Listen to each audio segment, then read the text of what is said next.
The Biscuit! All right, Biscuit babies, I have a very, very, very special guest with me today. Um, Stanley Cup Champion, King of Colorado, the Sheriff, Philanthropist, American Badass, Scott Parker. How are you, sir? I'm excellent, brother. How you been? I have been great. I cannot thank you enough. This is absolutely a dream come true. Can you hear me all right? Everything's good on this end. All right. Well, we're gonna play a little game of fuck around. Are you ready? I dig fucking around. The first one, I just wanted to know a little about how Ice Guardians came about and how you were asked to do that and how the making of that went for you. Well, Ice Guardians actually, the kind of the big story behind that was back in high school, back up in Canada, in Kelowna, where I played juniors. Adam Scorgi and I actually went to high school together, so we kind of go way back. And then Todd Fedoruk was my teammate back in the day, and then Adam knew Toddy as well. And then just knowing us throughout the years, Scorgi just talking to us and kind of trying to find, he was pretty interested in the insights, and he's telling a lot of people's stories, and he thought, why not tell some of his friends' stories? And that's kind of how it all took off. And then it took him a good 7 years with the NHL trying to get permission and just getting everything rolling. But he worked really hard and diligent to make that successful. That's a remarkable film. You killed it in it. My favorite line is use these as hammers on people's faces. Man, that shit is just incredible. Yeah, well, we weren't trying to have tickle fights or throwing pillows. Like I tell everyone, I was going to fight. I'm not trying to kill the guy, but I'm trying to hurt the guy, so I want to fight him again. Some guys you can fight, they throw pillows, and you fight them all night long. It's just one of those mentality things that if you can plant it in their head and then plant it in the rest of their team's head as well, then you've done your job without having to do anything too major. Now, was there a moment in your hockey career when you realized, man, I like fighting too, I can do both of these things? Or was it more like some of the guys in the documentary will say, I realized I had to fight to be in the league? Was it more of the latter? Because it seems like, from my opinion, you and McGranton seem to love that, protecting your teammates, and actually like the art of fighting a little more than the other guys, in my opinion. Well, in a sense, I was kind of, even a little bit of my background, like my folks, being brought up, being from a Christian family and us going to church, and, everything you learn there, not to raise your hand, not to hurt, not to hit, not to do. But, it was really one of those things where I, went up to junior up in Canada, and basically we had Dale Parrington and Jamie Butt back in the day. So two incredible tough guys, and unfortunately Butter got hurt and Parrington got traded. And it was almost one of those things where I was just tired of watching my brothers get beat up or get hit or get taken advantage of. And I just started stepping in and trying to fight, I guess is what you would call it back in the day. I don't know if you'd call it fighting, but I was trying to fight because I knew nothing about fighting. And basically I'd sit there and people would start the lawnmower on my face there for about 10 seconds, and then I'd finally figure it out, and, the evolution of that happening. But, at first it was kind of a trial by fire, and, I was just tired of getting hit in the face, I guess. So I started throwing more punches, and it's not like you watch on TV. You'll watch people rolling around rooms and getting hit with chairs and all this stuff, and I would hit people once and they'd go down, and I'd be like, sweet, I'm like Superman. So yeah. But just the real life thing of being able to do that and to be able to add, I guess, that to your repertoire, because it gives you more room and more room for your guys on the ice. So the inevitable thing to do is to win at the end of the game. It's not to see how many fights you can get in and how many of those you can win. It definitely, the scoreboard counts all. So that's the end result. So you think you had that, your style, more of like kind of like you rolled out of an Irish pub looking, standing up like an old timey gentleman, that style. Did you have that right away, or was that something like you did consciously? Honestly, I think it just evolved, because I mean, Parrington and Butter tried to show me a few things before they had to leave the team that year, but back in the day, you didn't have social media, you didn't have all these computers, you didn't have cell phones, you didn't have, basically you were looking at a boxing magazine, with pictures, and like this is cool, but how do you learn from that? Yeah. And the evolution, obviously, these days, and technology, it's come a long ways. But back in the day, you really had to just, like I said before, trial by fire and try stuff, and this worked, but that didn't. So, X-nay that. We'll ask you a little bit of a easier question here. How long's the beard been going there? Oh, bloody! I really don't let it get any shorter. Not too much shorter, but I have to cut it in the wintertime because it does get a little out of hand. But I just dig the beard, and I don't know. I've always been able to grow it since I was about 16, so I just let her buck. Yeah, for sure, man. I know you were talking about, when you went up to play juniors. Before you went to play juniors, you were a multi-state sports champion. Obviously, hockey's got to be one of them, but I'm curious to know what the other one is. The other one was actually soccer, believe it or not, up in Alaska. I mean, the season wasn't very long, but, I had some friends that played it, and I was like, wow, I was interested. And I played basically every sport as a kid, just like a lot of kids try, because you never know. And, you never know where it's going to take you. Right. And, soccer can be a little bit cheaper, but hockey, you have sticks, you have all the other stuff, and skates, and yeah. For me to break a stick, and then your parents look at it, and you're like, uh-oh. I know that keeps a lot of kids in my area away from the game, unfortunately, is how expensive it is to play hockey and to keep playing hockey as well. Definitely. The fortunate thing we had was living up in Alaska, and up there we had a thing called the dividend check, and it's the oil pipeline, revenue for living in Alaska. You get a check every year, and my parents basically said, you can spend it on whatever you want, and I always liked hockey and the camaraderie and the friends, and there was actually years that I didn't even make comp hockey. I had to play house hockey, and I didn't get my participation trophy that year, so I had to go back to the drawing board and work my ass off so I could actually make the team I wanted to make the next year, which was competitive hockey. They got to travel, and you got to do a lot more, and it was a lot higher paced game. So, it was one of those things back in the day where, my folks, said, you're not going to make it every year, and if everyone was equal, then, it wouldn't be fun. So, it was kind of one of those life lessons that I learned back in the years, but, I'm just fortunate I went through it, and I went through a lot of the ups and downs that I did, because it made me who I am today. Right. Now, were you 6'5" playing, senior year as a goalie? Because that'd be scary as shit to come down and try to shoot a soccer ball at you, man. I don't think I would. Yeah, well, it was a lot of fun. I was probably 6'4" back then, maybe 6'3"-ish, give or take. But still, I was still long and lanky, and I was a big kid. But, unfortunately, I didn't start soccer until probably I was in high school. So I started a little bit later, but hockey was definitely my passion, and that's what, I fortunately went forward with. Well, is there any way, anywhere where I can see old tape, someone's got a VHS somewhere of you playing soccer? Oh my God, I doubt it. That would be awesome, man. That's really cool. That would be a little nutty. Now, I don't know if you know this about me or not, but I play in a fairly successful death metal band. So sometimes I like to tie in music to the interview. So I was just kind of curious, what kind of music do you like? If it differs, if you're, not feeling so good, or if you're out partying, not partying, but out hanging with the guys, or what's your go-to music? My go-tos, I have a little bit of everything. I'm kind of all over the spectrum when it comes to that, because I like a little POD, but I like my Pantera, and I like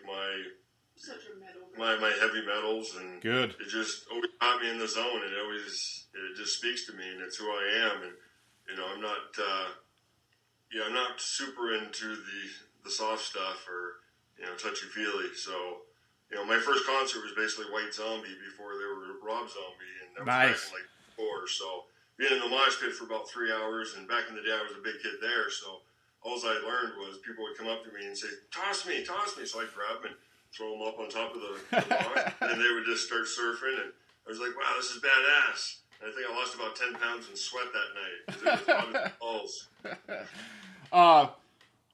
Well, I have heard from a little birdie that you do like to dance a little bit. So are you out there cutting a rug to heavy metal, or you put on a little Michael Jackson or something and start dancing around the house? I call what I do white boy dancing, like a 2x4, and I'm fairly rigid. I wouldn't call what I have any kind of style, but I mean, hey, to each his own, and if I can cut a rug and in my little 1x1 area, then well, your fans say to the contrary, say you're quite the dancer. Well, on the ice, I mean, anybody can dance. It's super slippery, so you got to keep moving. And Yeah. You don't want to fall. So there's all those factors in it too. I know a lot of your tattoos have a certain significance to them. What's the cherries all about? Oh, bloody. The cherries. Yeah, that's actually on my Alaskan theme arm. And I don't know if you can see it. You'll probably be the only one that can see it. Where is it at? Right there. There you go. See what it's different? It's kind of popping. Yeah. It's a popping cherry. Oh shit, that's too good. Yeah. Whoops. Hey, it's a memory. Hey, do you want to see the craziest tattoo I have? What's that? I'll show you here. Can you see that? Oh, God. So my buddy owns a tattoo parlor shop in Flint, Michigan, and he calls me and he said, "Hey man, I drew this really gnarly tattoo. Don't be a pussy and get it. I'll do it for free." And I said, "Well, what is it?" And he wouldn't tell me what it was, so I drove up to Flint and I see this.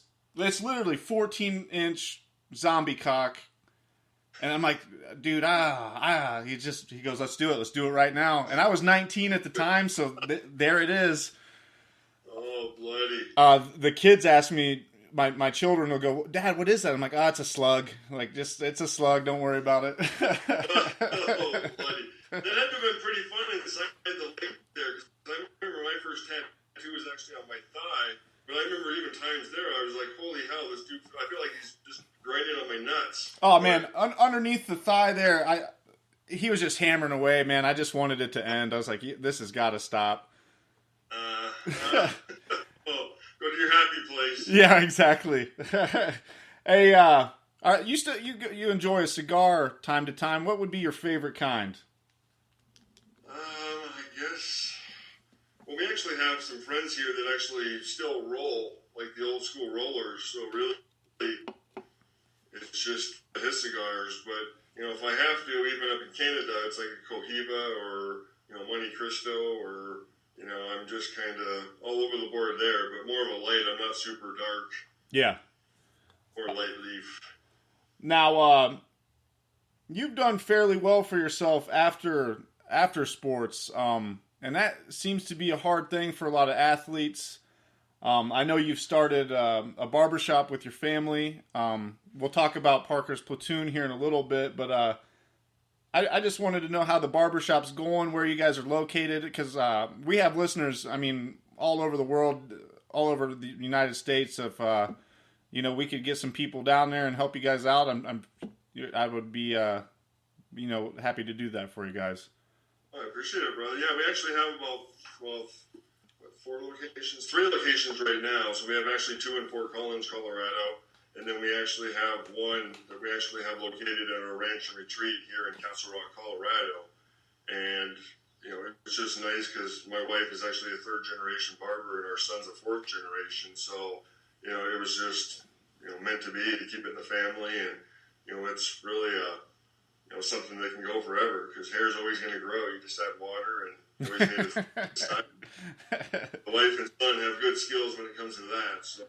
Yeah, that's awesome, man. That's what I'm trying to do now. I'm working the old steel mill and doing the podcast, but I'm trying to save up so I can go to barber college. So maybe I'll come out and do a chair one day.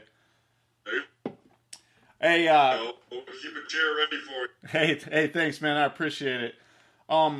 But like I was mentioning before with Parker's Platoon, you have been out at the ranch helping veterans, and not only veterans, but even ex-athletes who are having a tough time getting. Because I've read interviews with you back in the day, and they say, what's it like to get to be out of the NHL. And they're like, they just kick your ass out of the door and that's it, you know. And you guys were getting punched in the heads or, you know, slammed into boards for a living. And then they're just like, all right, see you later. My brother is a veteran of war. He's a Marine. And the same thing when they come home, they go through, you know, a brief, you know, welcome home. And then they're just back out at the bar or, you know, down the street working at the grocery store. Nobody really takes the time to talk to these guys or like you do, you know, just have them over and go for a ride on the snow machine and just hear their story. Or was it hard for you, or was it easy, and that's why you're trying to help out people now? I think it was easy too, and one of us even said it. He wrote it on one of his little things that he gave us, and he said, you know, basically same team, different mission. You know, we're all the same people. We all bought in. We all, you know, strive, and we're all good teammates, and we all want to be the best of the best. You know, nobody goes into something thinking, oh, I'm going to be the guy in the back, and I don't give a shit. You know, you always strive, and you always want to be on top. And you get that winning mentality, and that's basically, you know, we have a lot in common with our military guys, you know, our men and women, because they have that same mentality. And probably the only thing we can't understand is, unfortunately, having a brother, you know, laying, you know, still next to you, because, you know, fortunately those guys and girls fought for our freedom, so we were able to do the jobs we did on the ice every night, and it all kind of works cohesively to where, you know, all we can say is thank you and say, you know, welcome home, and say, you know, things are going to be different, but just help with the transition and basically just lend a hand and lend an ear when the time is right. And how long have you been doing Parker's Platoon? 10 years now. Oh, wow. That's incredible. I know. Yeah. I thank you, and I know a lot of other people do. It's really, you know, you don't have to take time out of your life to do that thing, and it's really, really amazing. And like you said, there is a huge similarity to an athlete and a veteran. Just even like, you can't step into a veteran's shoes, and you can't really step into a professional athlete's shoes. You guys have trained your whole lives for something. You go away to do it. You're with a group core of people, and you guys kind of live a life together, and then it's over. Exactly. I mean, it is very similar, other than us, you know, we're not getting shot at, and, you know, we're not having to, you know, stick stuff in wounds and, you know, tourniquets and all that stuff, thankfully. But it's, you know, with our charity, we're just a small charity. We're just one soldier at a time. And if we can change one soldier at a time, then hopefully we can go the right direction and just help with, you know, all these suicides and just trying to, like I said, just lend a hand. And one of the big things we have, too, is we have a lot of vets, you know, talking to other vets so they can help transition as well, because there's ways of doing it. There's tools. There's, you know, outlets. There's, you know, other places to call, and really they can understand each other because they know they were on the forefront, and they were on the, you know, the battlegrounds. And, you know, I think talking to one of the soldiers, one of the vets, they said that probably the worst thing that can happen is somebody say, "Oh, I understand. Oh, I know." And, you know, then you look at them thinking, "Oh, like your buddy, you know, died next to you, your brother. You had to hold him until he died, took his last breath." And really, it's one of those things where it's unfortunate they had to see and they had to do, but, you know, really, for what they did, we're able to live the way we do, and that's why we live this country.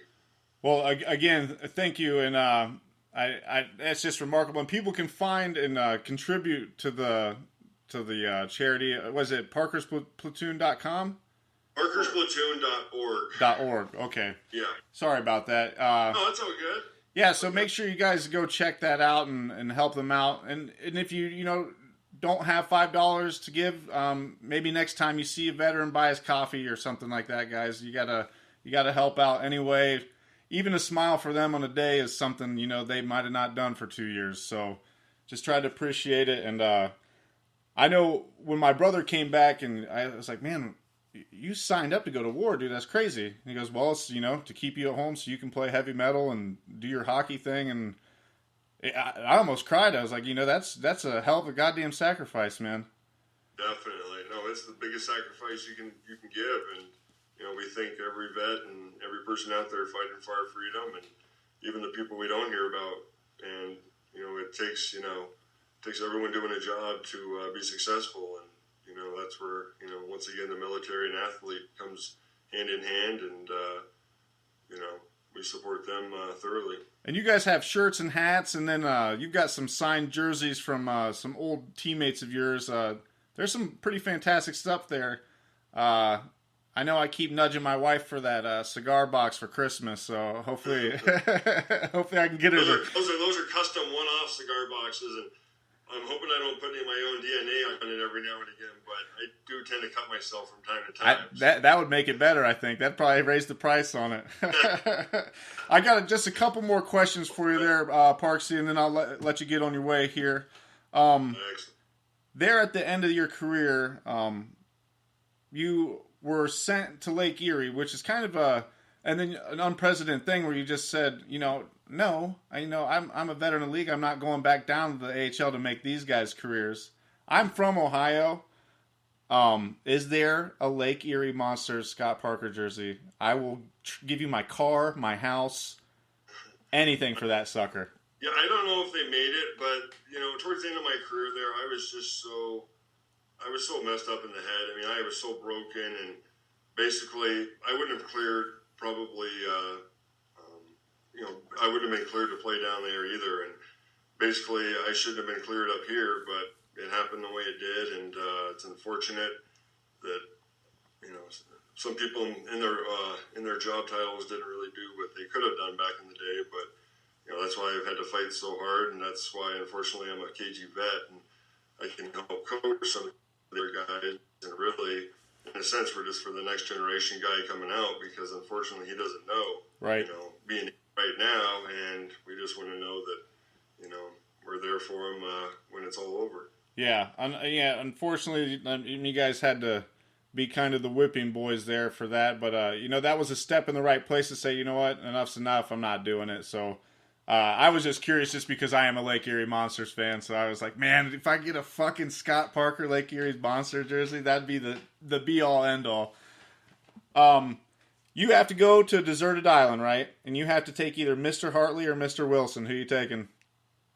Can I just take half of each of them and just throw them together and then just constantly torture the hell out of them day in and day out? And just stay off my island for at least 2 weeks. I need 14 days. Oh, that's beautiful, man. That's beautiful. Well, Parksy, I'll let you get on your way, man. Anything you want to say to the listeners before you get off? No, just appreciate all their support throughout the years, and just keep listening. And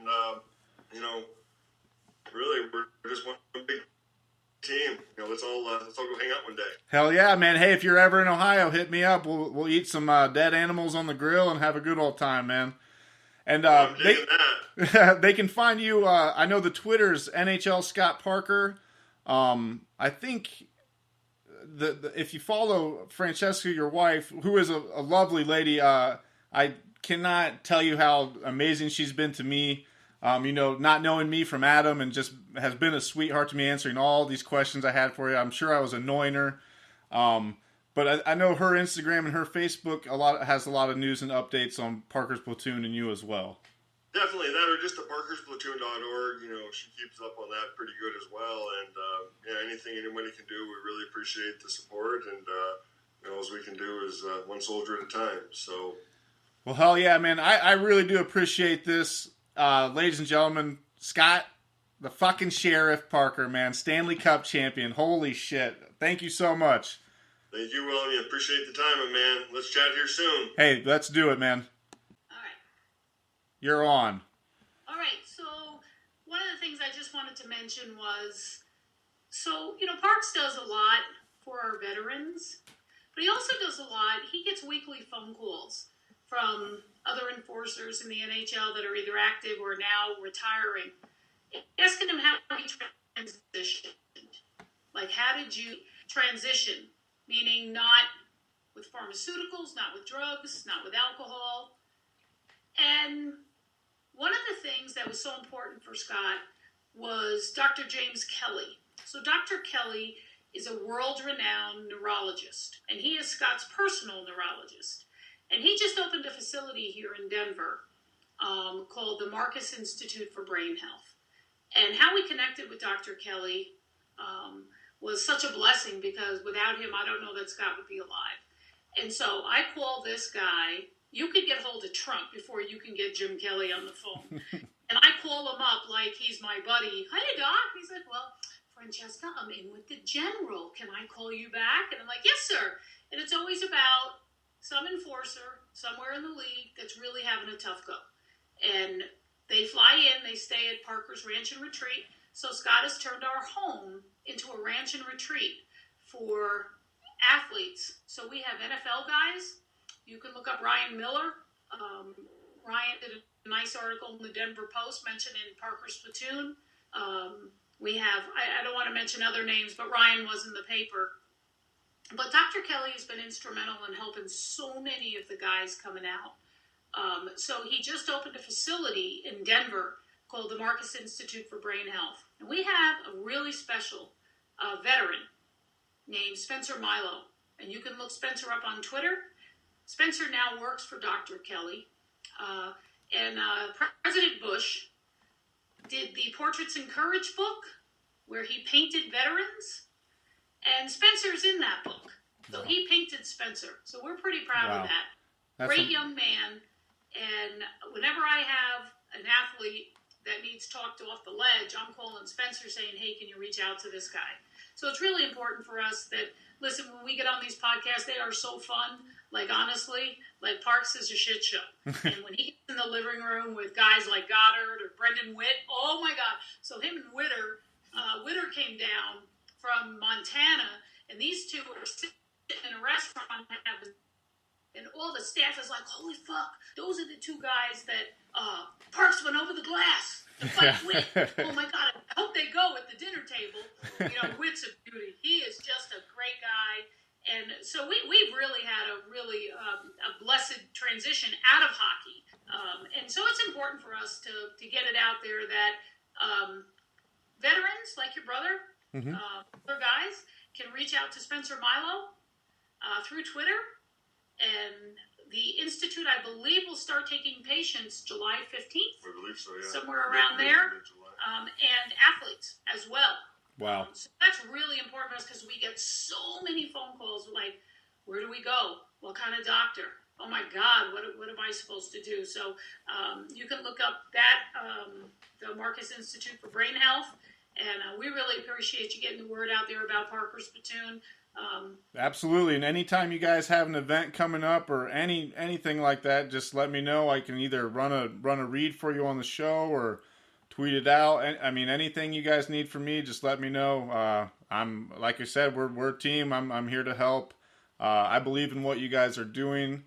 I've been a fan of Scott Parker since I was a kid, and just to help out in any way would be a pleasure of mine.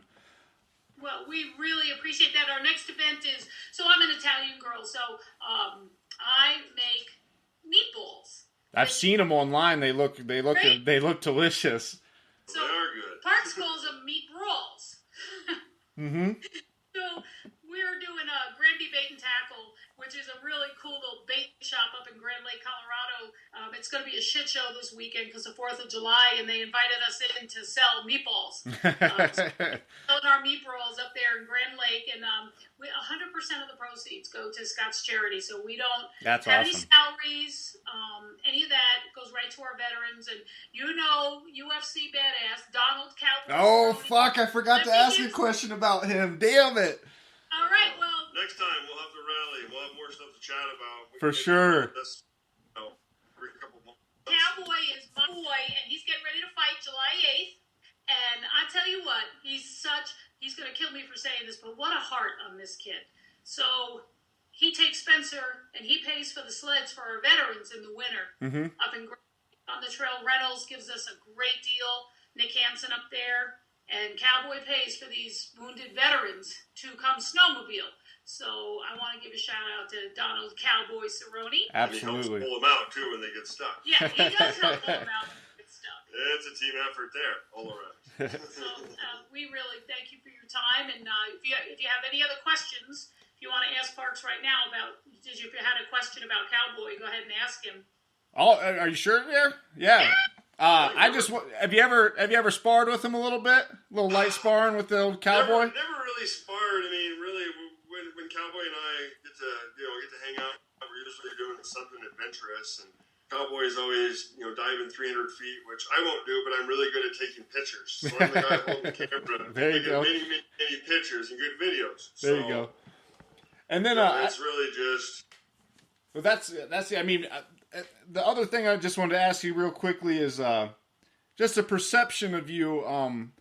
Because even if people saw you in Cowboy, they'd be like, "Oh, there's two fighters. Those guys are probably hard asses, mean guys." Or when you guys were at the restaurant with Witter there, people were going, "Oh, they're probably going to fight each other." I know my older brother's not a hockey fan, but I was like, "Hey, man, I might get to talk to Scott Parker one day," And he goes, "Oh, who's Scott Parker?" And he Googled you, and he shows up you on the motorcycle with the Stanley Cup. And he goes, "Dude, that is the fucking coolest dude ever." So I wondered if people ever were afraid to talk to you, or and then when they did, they went, "Oh, this guy's a really nice guy." If people are surprised when they meet you, I guess would be the question. Do you get that feeling? Yeah, definitely. I mean, people think that, I'm just, like a brick, or just there's really nothing to me, and I just fight, and I love to fight. But really, there is more to it, and I do charities, and we have animals. I like the wilderness, and I like the outdoors, and there's just, there's things that make me me, there's things that make, everyone who they are, and, I think it definitely does change people's, perspective when they're able to talk to me, and, I can somewhat talk intelligent. use some big words from time to time, and, but, really it's just, I enjoy people that enjoy what I did, and really, there's nothing greater than that. So, well, that was for me the most important thing about getting you on the Biscuit was, I was a fan of you and fighting and the way you played the game, and then, I had talked to you on Twitter a few times, and it's like, man, this guy is just a really cool dude. I wanted to kind of shine a light on that for people that would maybe not think that, or think that enforcers are just these, hard-ass dudes that don't give a fuck about anything. You guys are people, and we love you, and we love what you did, and thank you very much. I appreciate it, William. Thank you for the time and the questions, and let's link up here. All right, man. Party on.